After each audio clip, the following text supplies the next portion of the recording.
Good evening, everyone. I am Graham Lawler, founder of Ultralight Startups and organizer of the New York chapter. Here we are on Thursday, August 6th, talking about local business models. This is a topic that is, as all topics that we cover at Ultralight Startups, very interesting to me personally because Ultralight Startups is, to some extent, a local business here in New York, and we're branching out to Boston, to London, and maybe to Silicon Valley in the near future as well.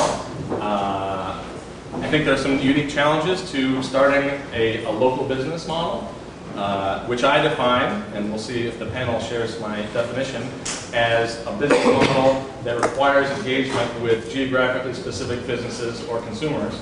So those can be bricks and mortar businesses like restaurants and contractors and storefronts and things like that, or they can be virtual businesses also that happen to be operating locally or be geographically specific in some way. And those businesses have unique challenges around kind of scaling with the advantages of the internet, but attracting critical masses in multiple regions simultaneously as opposed to just one big critical mass of the whole internet altogether, like you would see in maybe a non-local business model.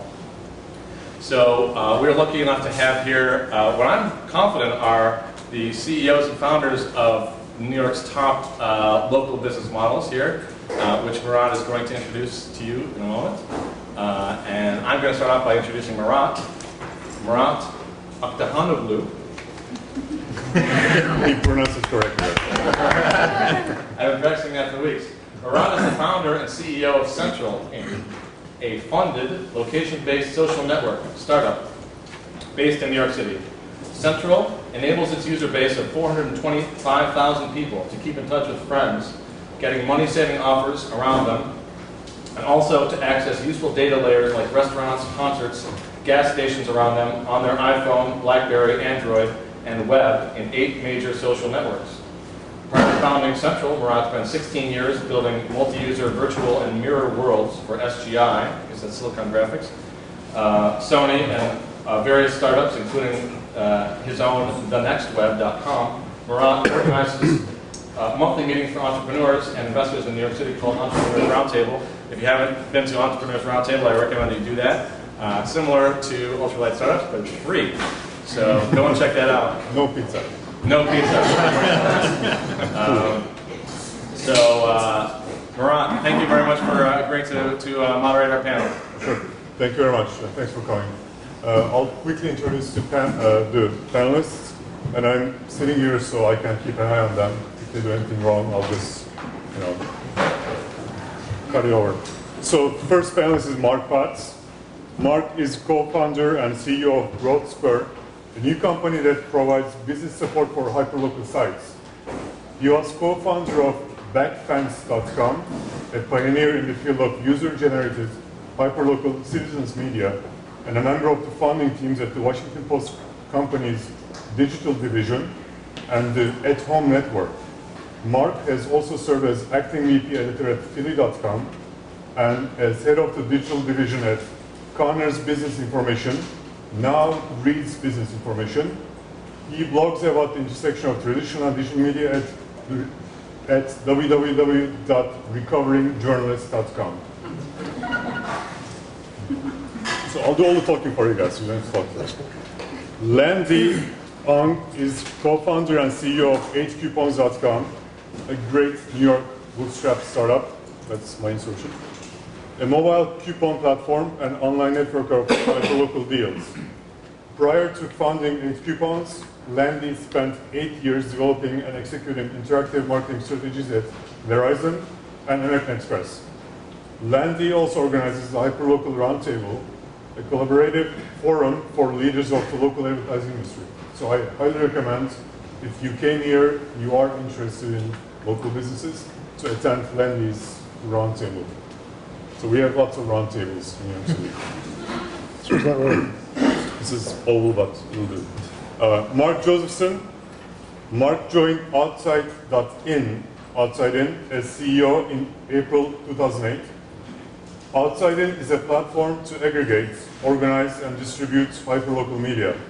Prior to this, Mark was president and CMO of CVAST, Corp, a holding company for online marketing services firms, and Executive VP and GM of About.com, one of the largest producers of original content on the web.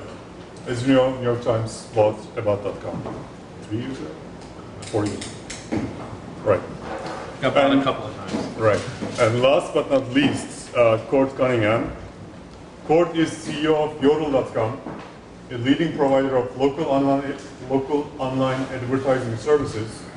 At Yodel, Cord oversees all aspects of operations and strategy, including technology, product development, and sales and marketing. Prior to joining Yodel, Cord was COO of Community Connect, a niche social networking company, where he led consumer marketing, product management, and development efforts. Before that, as Senior VP and GM of the marketing automation group at DoubleClick, he was instrumental in establishing Dartmail as the industry-leading email marketing solution. Now we can go home. So I would like to first start with very key questions. We have little time to talk. After 15 minutes, we'll go to Q&A. But I would like to ask everybody on the panel their business model. Well, GrowthSpur is providing advertising networks, tools, technology, training, services to hyperlocal sites. There are more than 2,000 of them already in the U.S., blogs, sites, and that doesn't count the traditional publishers who do local. And what we'll do is we will especially try to assemble local networks and take a piece of the advertising dollars that flow through them for the services that we provide. So at Coupons, fortunately or unfortunately, we actually started generating revenue from the get-go at the beginning. We generate revenue by charging the local retailers, your Joe's Pizzas of the world, a monthly subscription-based fee on a month-to-month basis to leverage the. Is that better? I'll scoot up to the microphone here. It's not amplified, that's only for the video. So Oh, okay, never mind then, I'll just scream. So 8 Coupons, I was saying, like, fortunately or unfortunately, we generate revenue through a subscription-based flat fee that we charge local businesses every month to post coupons and leverage the mobile coupon platform. And that's currently $265 a month. Hey there. So at Outside In, we aggregate and organize all the web's information, news, and vertical data by neighborhood, topics, and categories. We have a core site at Outside.in, which is an unbelievably well search engine optimized machine. We generate revenue on those pages through advertising. We also distribute our content and our pages to publishers in over 60 markets today through a self-service platform to create individual pages for every single neighborhood in their market. So publishers are creating 500 to 1,000 new pages on their site in 10 minutes or fewer. That creates new pages, new editorial, new ad inventory for them. We're getting paid every step of the way for all the pages that we create, either through ads or license fees for those pages, as well as data license for publishers building off of our API. Great. Yodel helps local businesses get found for online advertising. We help them generate leads. It's an end-to-end offering, so we buy media, we host a website, and we track and report on what's going on. Importantly, we don't just drive clicks to the website, we drive calls to the business. So every website has a voice over IP tracking number on it that routes through us and bounces back out to them, so we can track what's going on. We're essentially trying to end the yellow pages. $18 billion a year is spent on yellow pages advertising, but most people now search for local businesses online, and a small business owner needs help figuring out how to do that. They have no idea where to begin. 40% of them don't even have a website to start with. So that's what we do. We're 300 employees, 6,000 customers, and growing pretty quickly. Great. Next, I guess, is a problem that everybody here has. Like, how do you find customers? Maybe Cord, shall we go to say? Would you like to say how do you plan to get customers? How do you do that? So of our 300 employees, about 110 are in sales. And we have a direct sales model. The challenge, and every VC we talk to, is like, so many companies have died trying to sell to small local businesses. It's just impossible to reach them, and it's true, it's very hard. So we have a highly optimized sales model. About a third of we have an affiliate referral network. A third of our business comes in through affiliates. Happy customers referring friends, we pay them a bounty for referring people. We do online advertising, we do trade shows, a bunch of different venues, and they come into our call center. And it's a traditional call center where we measure it every hour in terms of productivity and conversion at every step in the funnel. So we have called every ServiceMagic customer 5 times. We've called every lawyer in America twice, and we have these campaigns and we measure it in that way. Right. So that's your only way to get customers through calls? Or do you do And we also have a channel program, but that's small. We're 90% direct and 10% through channels. Okay, great. So we have 3 customers: consumers, advertisers, and publishers. And publishers are big and small. Consumers we reach through our core destination site. We acquire them through search. We make money off of them that way, and through a customized hyperlocal news experience at the front door. We also reach them via our publishing partners. We're reaching over 5 million consumers a month. We're reaching less than a million at the beginning of this year. We reach publishers big through a biz dev effort at the top and a self-service one-to-many marketing machine to reach everybody else to use our products and to distribute our data. And we also spend a whole lot of time celebrating and learning about and trying to partner with and trying to help grow hyperlocal news businesses and bloggers who are creating that content as well. As far as the advertising, we have no sales team. We have the same conversations with the VCs that Court does about how hard it is to capture those ad dollars. But what we say is they're really smart people like Court who are going to crack that nut. And we look at the local ad market and see lots of fragmentation, lots of channels, advertisers buying lots of different products, and an opportunity to aggregate and organize the ad dollars and optimize the flow of where they go. So we also have 2 sets of customers: the users, consumers themselves, as well as the local merchants. And we dabbled a little bit into direct sales, and I can tell you firsthand from my experience that chicken and egg problem. I probably wouldn't have done that. Looking back on it.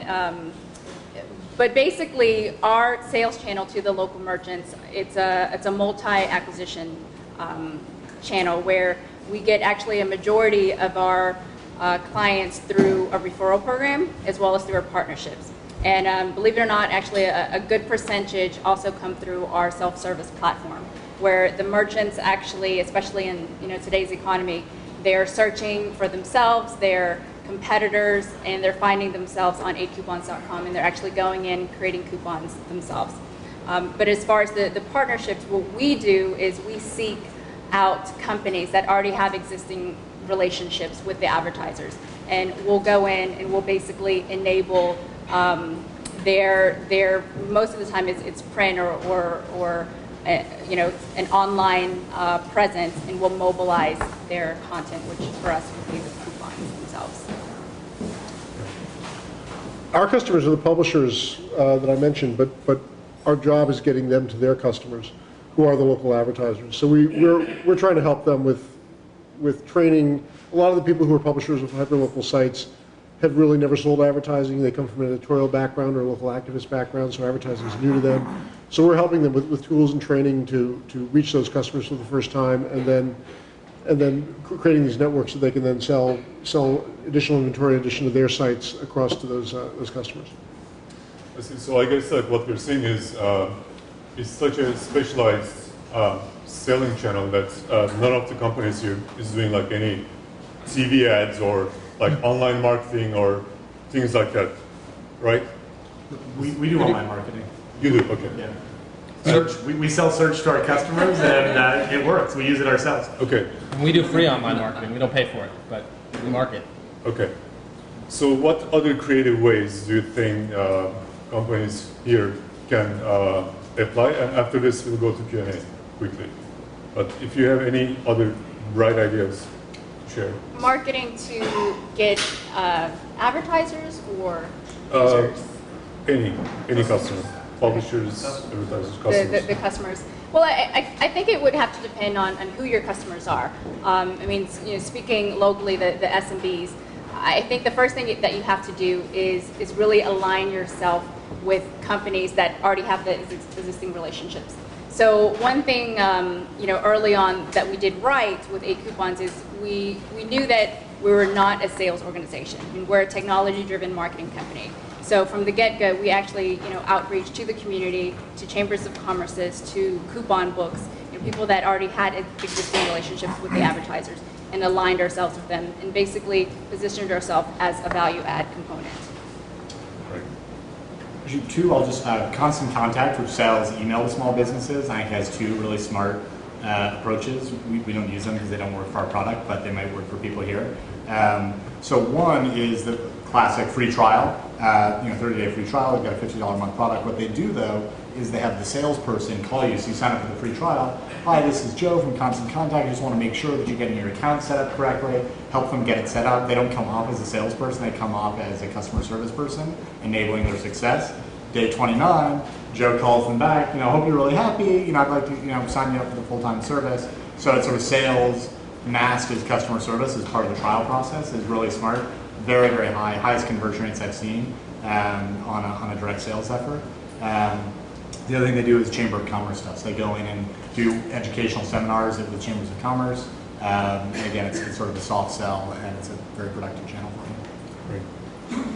So just to quickly add to what Court said, because he brought up a great point with the trial. When selling to SMBs, it really is about literally a cent per cent ROI. I mean, that's what's important to them. So the trial period is actually very effective. I mean, we did that, gave out coupon codes for trial, and they want to test it out first. I mean, especially if you think about just the market, it's flooded with, different, from the Yellow Pages to CitySearch to Yodel. They're confused, I mean, quite frankly, and really the best way to get them to try your product is to offer some kind of trial period. Great. Questions? You mentioned that it's good and bad to have revenue from the get-go. I want to learn about the bad part. So the reason why I say it's good and bad, and fortunately or unfortunately, we started generating from the get-go is 8 coupons. Is any business like this? We can't get the content without the advertisers, or we can't get the content without the user base, and we can't get the user base without the advertiser, in essence, the content. So at the beginning, we were trying to grow both simultaneously. And if, obviously it's not a very scalable model. So we actually, a year into the business, we decided to forego monetization, as crazy as that sounds, and really just focus on the content, building the content, building the community, and then the monetization, and we see it as phase 3. Yes. So just to add to that, and I don't think any of our investors are here, and we're not ultralight, but we tried like hell to not have a revenue projection and put it in front of the board and put it in front of our investors, because as soon as we did, then it was all about the revenue. It wasn't about the product. It wasn't about how big the opportunity would be. It wasn't about like doing the right thing for how big this market's going to be 2 years from now, or 1 year from now, or 5 years from now. It was like, oh my God, you did $250,000 in revenue last month, or $50,000, or $5,000. How come next month's not 10? And as soon as you start to, ultralight is different. And if you can get revenue, like get it. Don't put it off. Get the revenue you can get. But as soon as you start to, it's hard to balance the decisions, the short-term decisions for revenue versus the long-term strategic benefits for the business. That's what I found. Right. That's a luxury sometimes. Right. Any other questions? So what is the ROI on an outbound sales call to a restaurant or a local business? I mean, how can you make that pay? From our economic model? Yeah. So it depends on the price point. So the reason Constant Contact, for example, can't use our model is, I'm not going to reveal our CPA since the competitor's in the room, but it would take Constant Contact years to pay back what it costs us to acquire, because our average price point is $1,000 a month at a reasonable margin. We're able to pay back our sales costs relatively quickly. So if you look at it from a direct marketing point of view, typical direct mail or online direct marketing, sort of you sink in the hole to acquire the customer, and then some number of months later you pay back. A lot of direct marketing models are based on like an 8 to 12 month payback period. We're substantially less than that. And so I think if you think about it as just direct marketing, which is all that it is, and the telephone's a channel, the web's a channel, traditional direct marketing methods work. And so then you need to think about how do I lower my sales costs? How do I increase my price point or my margin, both of which drive payback? or how do I extend my customer life so there's less risk? So you can do direct sales because you're charging $1,000 a month. So that formula, the payback formula, Yeah. works given our price point margin, but it doesn't for Constant Contact. Sure. Landy, can you talk about the importance of building a community, building? Yeah, absolutely. So going back to what I said earlier about monetizing at the beginning, if I were to go back, I'd probably focus on that content and that community first. Our website, if you look at it, is a consumer-facing website. So really, even though we have two sets of customers, our priority is obviously on the consumer. I mean, to us, it's as a content site, it's all about getting good content and relevant content. And as a hyper-local content site, the best content is going to come from the community. I mean, if you're talking about the happy hour special, on Wednesday night, or $5 off special that Joe's Pizza runs every Wednesday, the people who are going to know about that are the people in the community. So it's extremely important to get them engaged because they're the ones with that information that you want to share. Most of your businesses, or all of them, are advertising based, and I don't know if one or two are consumer facing. And I'm wondering if you know of local business models at work that are actually charging customers, like consumers.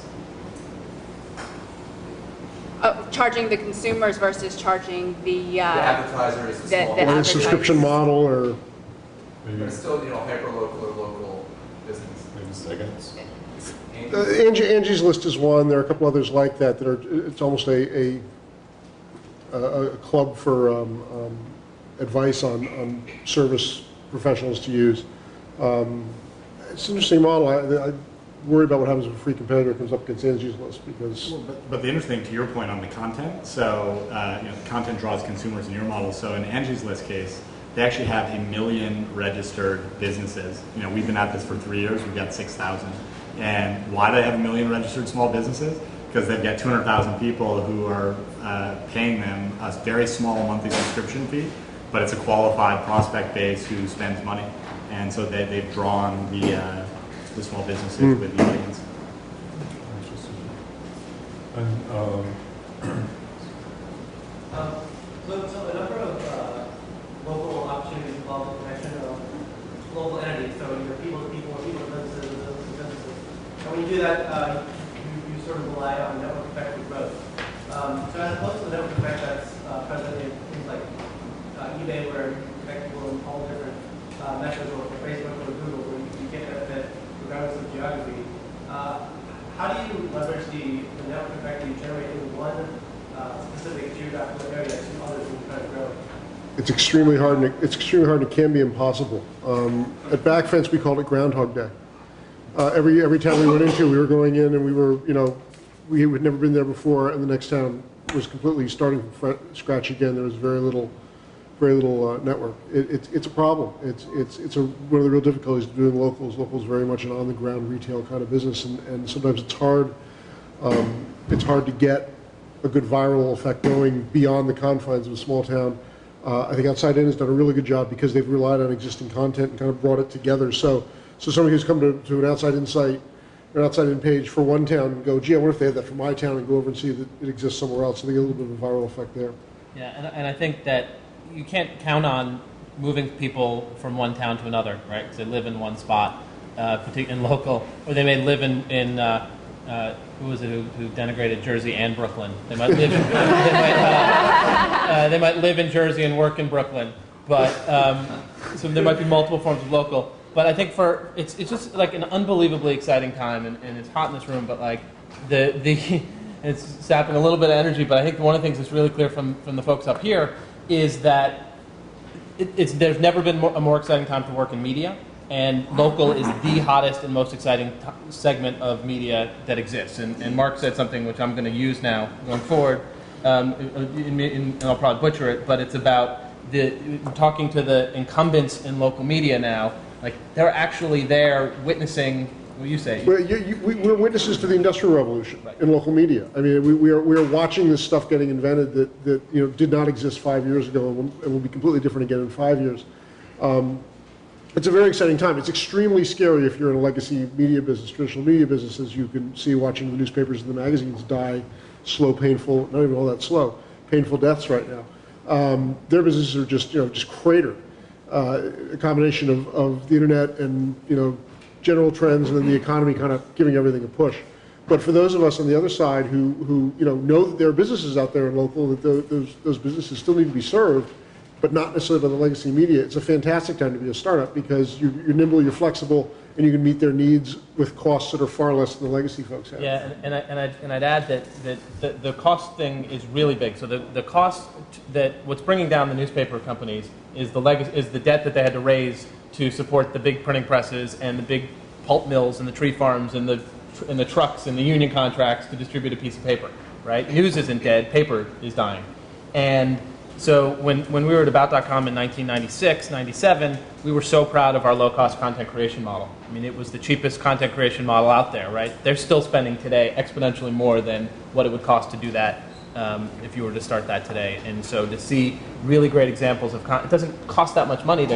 Everybody's a publisher today in this world, whether you're taking a picture with your cell phone or you're rating a restaurant at Yelp. There's a tremendous amount of local content there. I don't want to lose the question in the back. I think that the question about getting network effect, it's something we thought a lot about as we were building our business, and as we are building our business. Do we want to go town by town or city by city, or do we want to do something that is applicable everywhere? You probably lose, you could argue that you lose a little bit of relevance when you do that to build a platform, but for our goals in our business, we want to be really big, right? And really big is not, 1 million or 5 million people. We're proud of being 5 million. Really big is 10, 20, 50 million, and so then you start to do stuff that's really interesting from a monetization and advertising. So it's when actually Merchant Circle, they started out going town by town, and they realized sort of a year in that the penetration curve was the same every time. Like, well, why are we going town by town? Let's start the penetration curve everywhere now, and it'll take 3-4 years, and literally they sort of hit the tipping point in the last year where they're just exploding. But it's a patience business. I mean, local we've discovered is it doesn't happen quickly. It takes time, and there's a critical mass that gets reached town by town, where you start to see it really happening. But it doesn't happen overnight. What do people think the landscape will look like in a few years? Is there going to be some big consolidation? You're all part of one big, Google or AOL or something? Or do you see where do you guys see things going in the next 5 years? We think we'll buy Yodel. Consolidate the advertising. No, I think it's. Only if we give you permission. It's wholly owned subsidiary. I'll have to go there to my new board. I think what's really exciting is that the cost structures of our businesses are so different than the cost structures of the businesses that came before us in the previous wave. And so the opportunity to create value for your shareholders or for yourselves if you're the shareholder and create a really great standalone business that you can operate and be really happy about and get big and profit, like that is exciting. And I think the business that charges customers, we always joke that we want to, someday I'm going to do a coin-operated laundry and just bring home bags and bags and bags of quarters every night. Because that's great. If I could run that business someday and find the equivalent on the internet, we'll do it. So I think the opportunity to build really successful businesses, the bar is lower. The cost is just lower, so you can do it. So I think there's obviously opportunity for consolidation, but I think what we all want to do is build, really great successful standalone businesses. If I can go from Jersey to Brooklyn every day for a long time, it'd be great. And history repeats. I mean, the media business suddenly looks very much like it did in the 1700s. With not, there were big players, but we're seeing a lot of small players like the penny press that started up, Ben Franklin's time, people, putting off broadsides on a press that they handed out and then sold advertising into, and there were, dozens or hundreds of them in a city. Then it kind of congealed and consolidated down to 1 or 2 big newspapers and a couple of radio stations and a couple of TV stations in a city. Now it's blowing up again. And that's what's so exciting about it. It's just this democratization of media. Yeah. I think on consolidation, so consolidation is driven by economics and taking cost out, taking friction out of the equation. So in offline businesses where there's a lot of cost, consolidation makes sense. I think in terms of publishers, I don't think there's going to be a lot of consolidation. There's no economic driver for it. And Google's out there. Half of all search on Google is on the organic side. That's an opportunity for every local publisher out there to get free traffic. So there's no cost, no friction. It's just about how relevant and how good content can you create. I think on the advertiser aggregation side, which we're in, I think there will be consolidation for two reasons. One, there's a lot of cost, salespeople. And two, I think that someone made the point that these guys are getting called by all kinds of different people. The bandwidth of the small business owner is going to become the bottleneck, and having a brand that people know is going to be important to get through. And I don't know when that's going to be, a year from now or 5 years from now, but I think that's going to happen. Right. If you look at the local experience today, I mean, whether that content be coupons or local news, it really is the most disaggregated experience on the web, offline.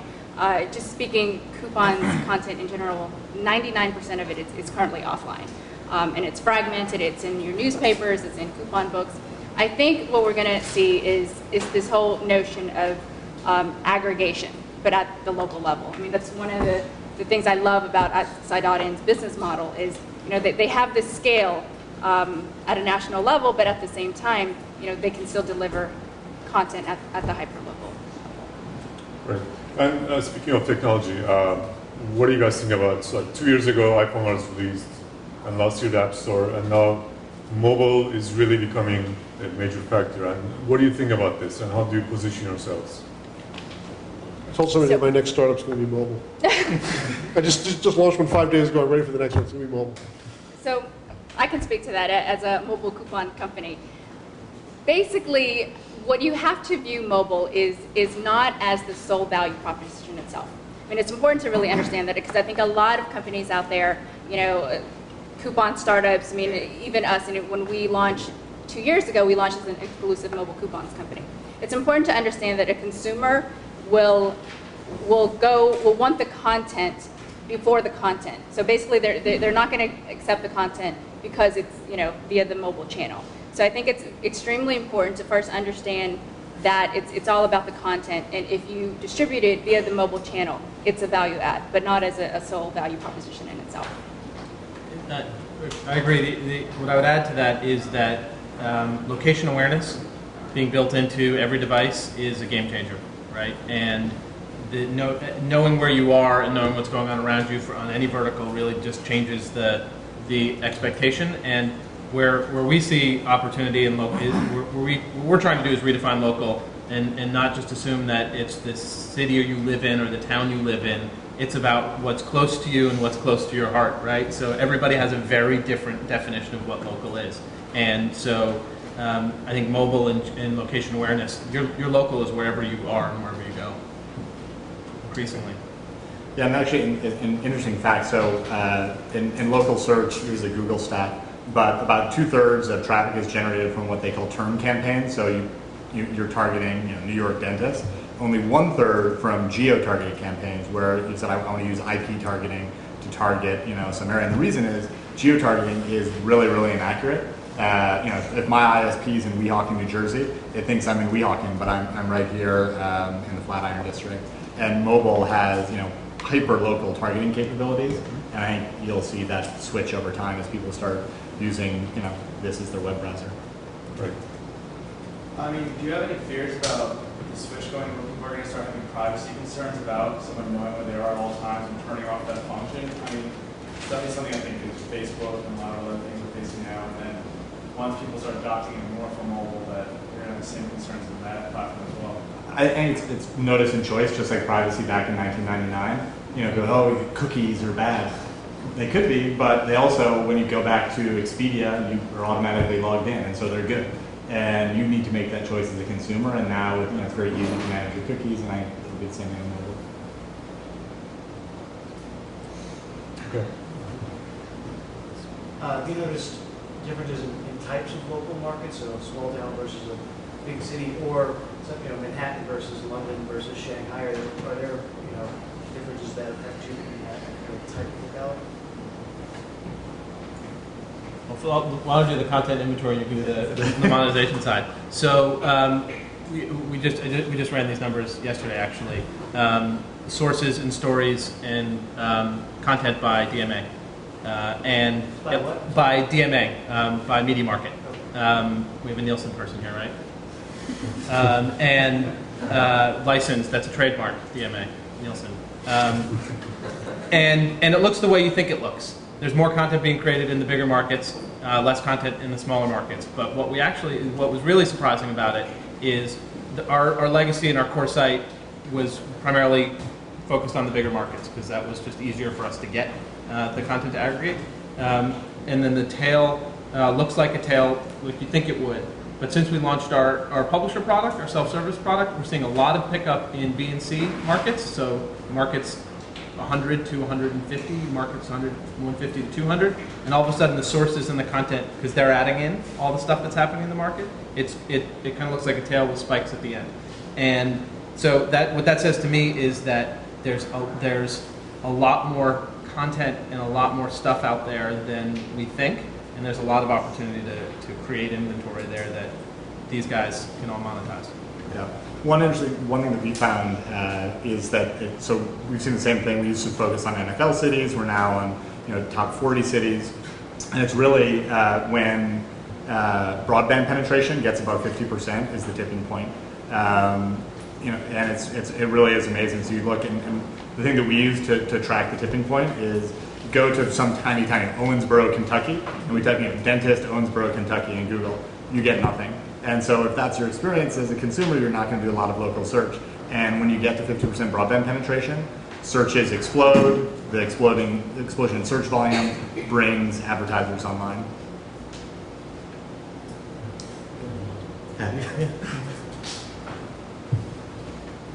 Just building on that a little bit, when you reach that tipping point, have you seen a trend with the first people that will get online?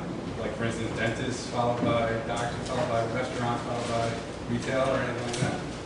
We've only been around for 3 years, so it's not enough to see much of a trend. So realtors tend to be very hip about how they use online advertising. Was our experience. Yeah, we've gotten a tremendous response from real estate agents to all our self-service products, even though we didn't market it a lick to them.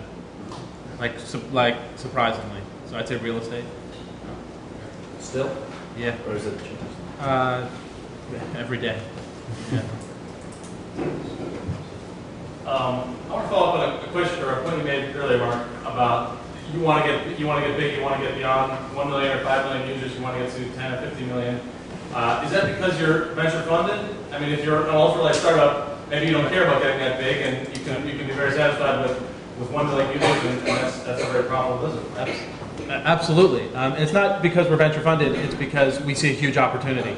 And we see massive trends that are happening in local that speak to a just global shift from legacy models built on monopolies, scarcity, and opacity to a markets full of abundance, transparency, and conversion focused for advertisers. And there's nobody like sitting in the middle of that, organizing it, distributing it, making money off of it. We're capitalists. We want to go do that. We think we can make a lot of money and build a really successful business doing that. That's why we raised the venture capital, because we saw a huge opportunity. I think that you don't need 10 million people to have a really successful business if you can figure out if you can get paid for it. Absolutely. But that's the kind of business that we have set out to build because of the opportunity. It seems like there's a lot of New York local businesses that never really extend beyond New York that are very profitable. Fantastic. Brownstoner or Thrillist or, no. Absolutely. They're just different businesses, right, than our business. And yeah, certainly. You don't need to be big if you can find something really great to sell and sell it at a high price point.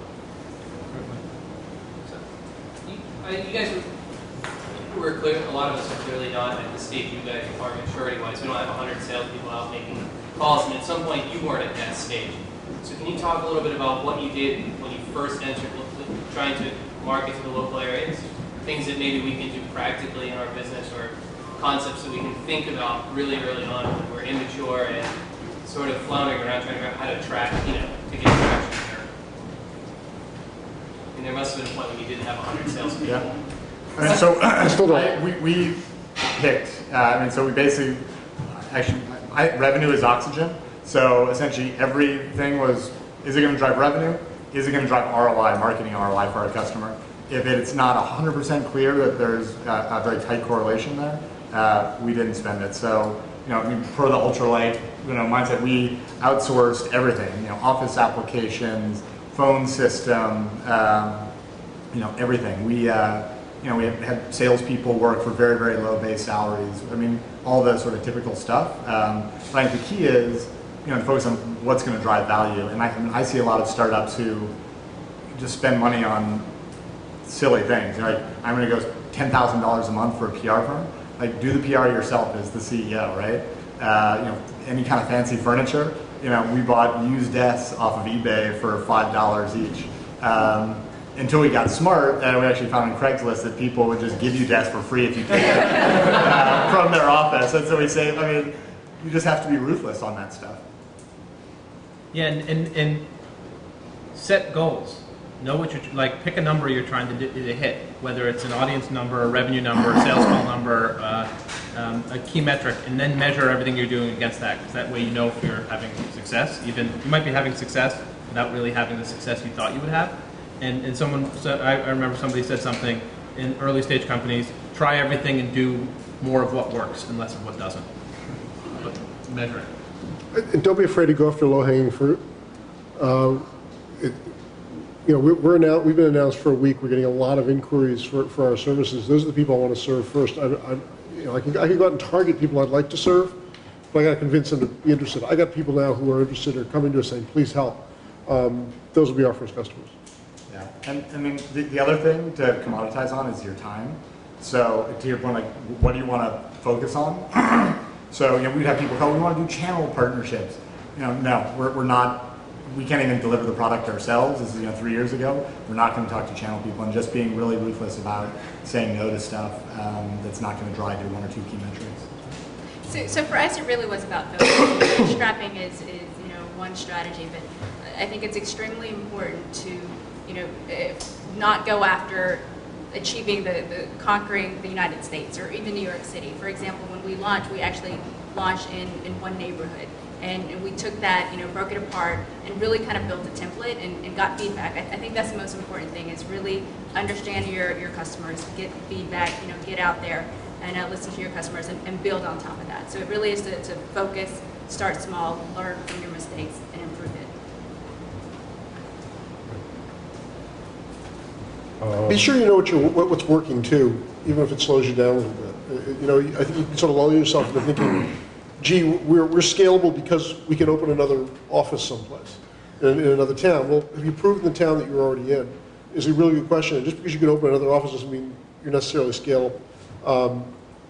Take your time and make sure you do have something that's working and that you know why it's working before you try expanding it. But on the flip side, don't get comfortable. Yes. Keep trying stuff. So we had an outside sales model to start, and it was okay, but it was expensive. And we said, let's try inside. And it took 2 or 3 attempts to sort of get the process right. And it's 40% cheaper than outside. And that was a huge turning point for us, where, you know, we're running the numbers like, is this business ever going to make any money?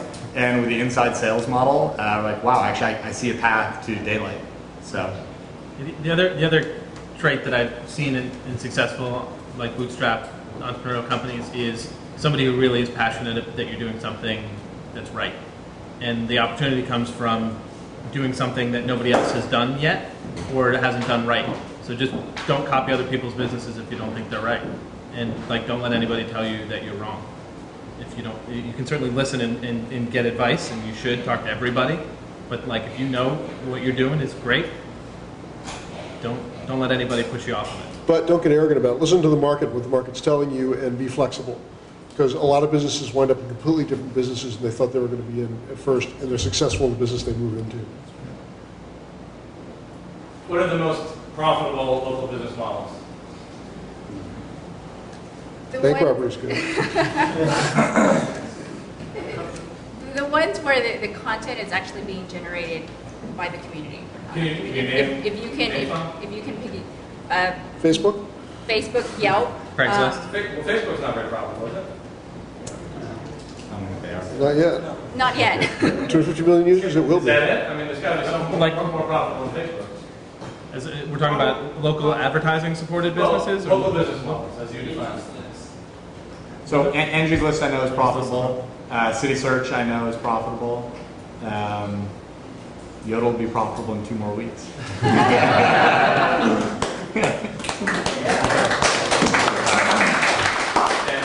Craigslist, I guess, right? Yeah. Yep. These guys over here. Yeah. Yelp? I don't think Yelp's Actually, Yelp's They're a- not Dating nonprofit. sites. The dating sites are very profitable in their life. Yeah. It's like Plenty of Fish and so forth. Would you consider Meetup a local business model? Yeah. Yeah. So on that note, what do you think about the importance of like social features in your business? Do you pay attention to that, or We do, because our whole premise is that there's a tremendous amount of content being created in new and different ways that didn't exist before that has value if we can organize it and get it distributed in the right way. So, like, I love Foursquare. I love Foursquare because it's fun, but I love Foursquare also because it's kicking out really cool information and data that's got value at the local level. And there's folks like Social Great who are building off of their API and doing like really valuable stuff. That's really great content in the local. So I think you have to keep your eye on all that stuff because it's not all going to come from the New York Times or the big guys. right. Any other questions? Like you mentioned earlier, for the smallest merchants, the local advertising landscape is very confusing. There's lots of places to go to, lots of different models. For someone who wants the lowest barrier to entry into a market, what would be your advice to the smallest business person as far as what they could do for their local advertising? So, Google Local Business Center will get you on Google Maps for free. Next step up is claim your listing on Merchant Circle, which will cost you, it's free, and if you want premium placements, like $5 a month. Other than that, you're going to have to either develop a campaign yourself or work with someone like us or one of our competitors. What's your minimum spend? Our minimum spend is $500 a month.